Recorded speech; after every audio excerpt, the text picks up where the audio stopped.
We all know the classic royal love stories, the fairy tale weddings, the grand romances broadcast to millions, the perfectly staged photos from the palace balcony.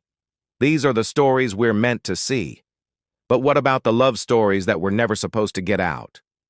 The passions that could have brought down thrones, and the couples who risked it all for a love the world wasn't ready for? What if the greatest royal romances, the most desperate and profound, are the ones you've never even heard of? Tonight, we're pulling back the velvet curtain of royal protocol. We're digging into the most clandestine royal romances in history, from forbidden passions that defied both church and state, to the discreet affairs of modern royals navigating love under the glare of social media. These are the stories of stolen glances in palace corridors, secret letters that could spark a national crisis, and choices that pitted personal happiness against the weight of a crown. Get ready to discover the couples who risked everything. Our first story takes us to the Kingdom of Norway, a modern and progressive monarchy. But at the turn of the 21st century, the institution was shaken to its core, not by political drama, but because its future king fell for a woman considered completely unsuitable. The setup. Crown Prince Haakon was everything you could want in an heir, thoughtful, dutiful, and deeply committed. He carried 1,000 years of Norwegian history on his shoulders, and everyone knew the drill. He would marry a well-heeled bride of royal or aristocratic blood. The stability of the monarchy depended on it. But in 1999, through mutual friends at Norway's Court Music Festival, Haakon met a woman who was about to challenge every single one of those expectations. The Forbidden Love.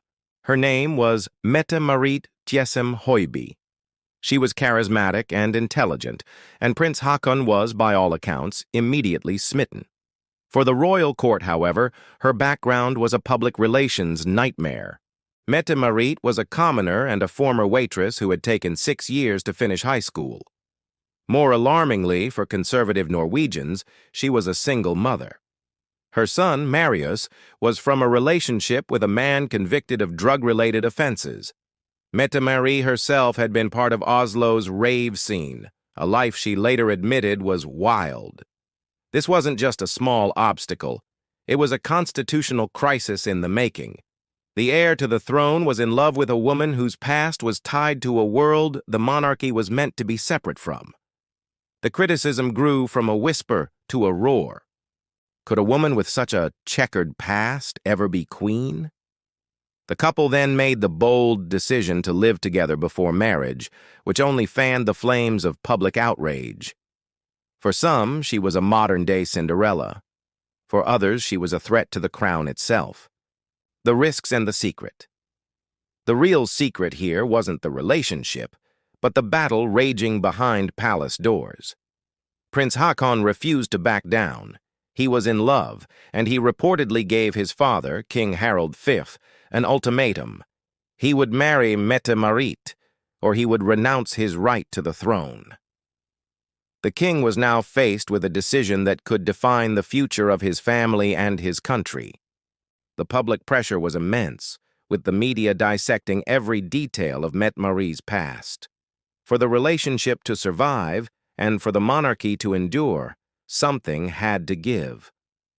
The secrets of her past couldn't just be hidden, they had to be confronted head-on. The climax and aftermath. Just a week before their wedding in August 2001, the couple held a press conference that stunned the world. In a moment of raw vulnerability, a future queen apologized for her past. With tears in her eyes, Mette-Marit didn't deny her history. Instead, she spoke with regret, saying, "My youth rebellion was much stronger than many others.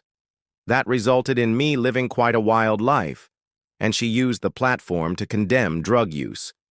It was a moment of profound humility that disarmed her critics and won over the Norwegian people. Their wedding day was a symbol of this new, modern monarchy. In a break with tradition, Prince Haakon waited for his bride outside Oslo Cathedral so they could walk down the aisle together as partners. Since then, Crown Princess Mette-Marie has become one of Norway's most respected public figures, focusing on humanitarian work. Their love story, which began in controversy, ultimately forced a nation to reconcile its traditions with modern values, proving that sometimes the most difficult romances build the strongest foundations. From a modern fairy tale, we turn to a classic royal scandal, complete with stolen letters, a crumbling marriage, and a secret affair that breached the inner sanctum of Buckingham Palace. This is the story of the famously stoic princess and the quiet naval officer who won her heart. The setup. By the late 1980s, Princess Anne, the Queen's only daughter, was known as the hardest-working and most no-nonsense royal. An accomplished equestrian, she was respected for her sharp wit and refusal to suffer fools. But behind this tough exterior, her marriage to Captain Mark Phillips was falling apart. Married since 1973, by 1989, they were living separate lives, and rumors of affairs on both sides were everywhere. It was in this unhappy environment that a new man quietly entered the princess's life. The Forbidden Love. Commander Timothy Lawrence was a respected Royal Navy officer. In 1986, he was appointed as an equerry to Queen Elizabeth II, a trusted aide to the monarch. His job put him at the very heart of the royal household. An affair between a royal and a member of the household staff is a catastrophic breach of protocol. It blurs the line between duty and personal life. For Princess Anne, a married woman, and for Commander Lawrence, an officer serving her mother, a romance was completely off-limits. The risks and the secret. Their relationship grew in secret, a quiet understanding far from the prying eyes of the court. They wrote letters to each other, a deeply personal and risky move in a world before encrypted texts. The letters were reportedly hand-delivered to Buckingham Palace, where the princess kept an apartment, not the country home she shared with her husband. This was a clandestine affair, happening right under the Queen's roof. Discovery would mean personal humiliation, a public scandal, and the end of Lawrence's distinguished career. And then, the unthinkable happened. In March 1989, 4 of these intensely personal letters were stolen. They were sent anonymously to the tabloid newspaper, The Sun. Suddenly, their secret was a ticking time bomb in the hands of the media. The climax and aftermath. Surprisingly, The Sun didn't publish the letters' contents, which were described by those who saw them as extremely personal and intimate, and too hot to handle. Instead, the paper handed them over to Scotland Yard and ran a story with the explosive headline, "Palace Thief Steals Anne's Letters." The press went into a frenzy. Buckingham Palace was forced to respond, and in a rare statement, they confirmed the identity of the letter writer. The statement read, "The stolen letters were addressed to the Princess Royal by Commander Timothy Lawrence, the Queen's equerry. We have nothing to say about the contents of personal letters, which were stolen." The secret was out. That same year, Anne and Mark Phillips announced their separation, and they officially divorced in April 1992. With the scandal behind them, Anne and Timothy Lawrence were finally free. They married in a small private ceremony in Scotland in December 1992, since the Church of England didn't permit remarriage for divorced people at the time. Their relationship, which began in the shadows and was exposed by a crime, has become one of the most stable in the royal family. Sir Timothy Lawrence has remained a quiet, steadfast presence by Anne's side for over 3 decades, a testament to a love that survived a trial by fire. From a future queen's public apology to a princess's stolen love letters, these stories show the incredible risks royals have taken for love. Which of these secret romances has surprised you the most so far? Let us know in the comments below, and don't forget to subscribe for more hidden royal histories. Now, let's travel back to the 18th century, a time of rigid rules governing royal life. This is a story of all-consuming passion, a secret wedding, and a love so forbidden it could have cost a future king his crown. It's the tragic romance of the man who would become King George IV and the one true love of his life, Maria Fitzherbert. The setup. In the 1780s, the Prince of Wales, the future George IV, was the exact opposite of his stern father, King George III. He was extravagant and rebellious, a man who loved art, fashion, drinking, and gambling. He was also ruled by his heart, a romantic who desperately wanted a real connection, not a cold political match. The forbidden love. In 1784, he met Maria Fitzherbert, and his life changed forever. She was beautiful, smart, and respectable. She was also, in the eyes of the British establishment, completely wrong for a future monarch. First, she was a commoner. Second, she was a two-time widow. But the biggest problem was the third. Maria Fitzherbert was a devout Roman Catholic. Two laws stood in their way. The Act of Settlement of 1701 explicitly banned anyone in the line of succession from marrying a Catholic. To do so meant giving up their right to the throne. On top of that, the Royal Marriages Act of 1772, put in place by George's own father, made it illegal for a royal to marry without the king's consent. A marriage between them wasn't just frowned upon, it was illegal. The risks and the secret.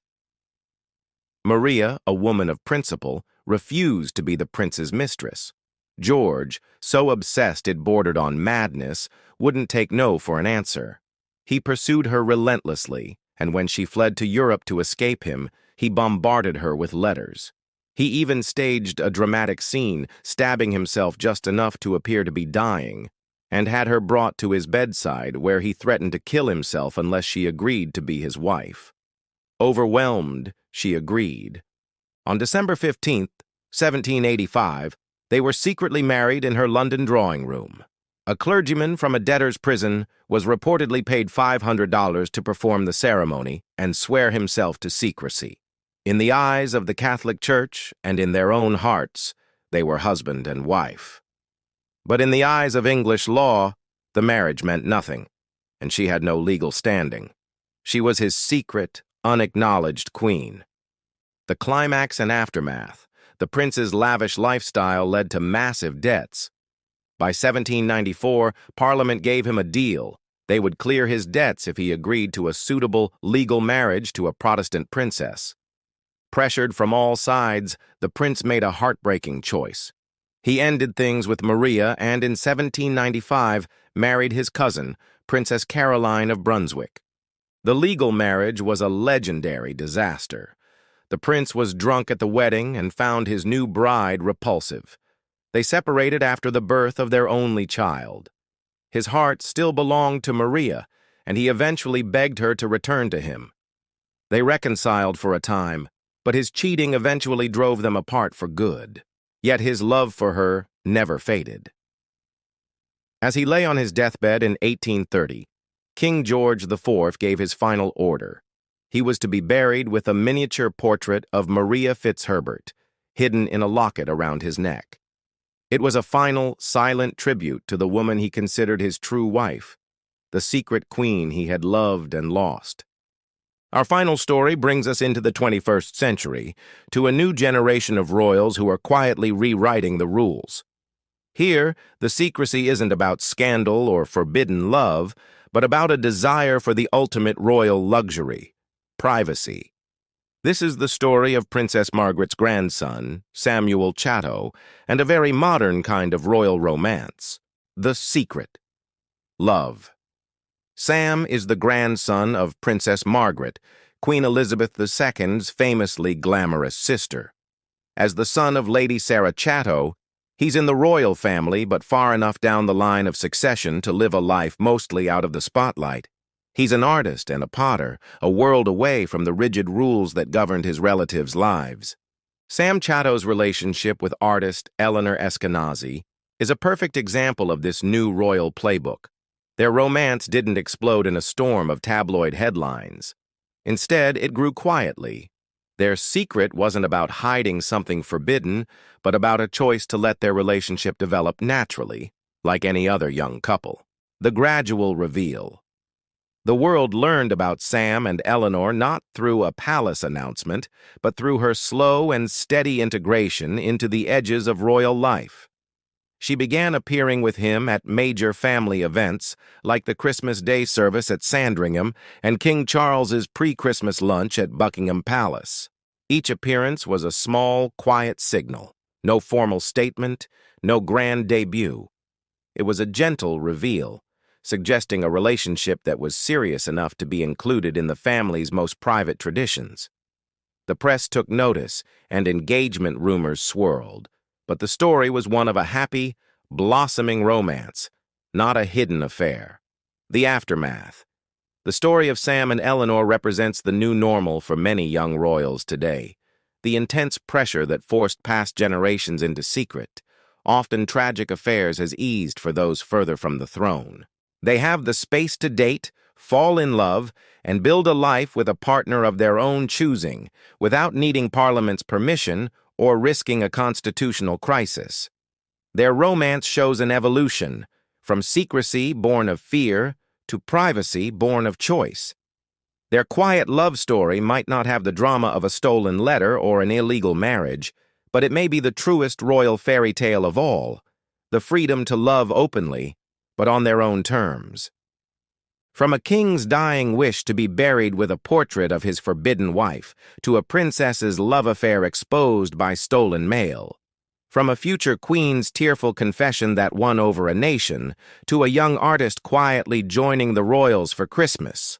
The nature of secret royal love has definitely changed over the centuries, but the human drama is still there. These stories pull back the curtain on the immense pressures faced by those born into a life of public service. They reveal the conflict that has raged for generations between the demands of the crown and the desires of the human heart. While some risked it all and lost, others fought tradition and ended up building stronger, more modern monarchies. It leaves you with a final thought. As the world keeps changing, will the idea of a forbidden royal love become a thing of the past? Or will the unique pressures of royal life always create a world where some of the greatest love stories have to remain a secret? What do you think the future holds for royal romance? Join the conversation in the comments. And if you enjoyed uncovering these hidden histories, make sure to like this video and subscribe for more deep dives into the secrets of the world's royal families.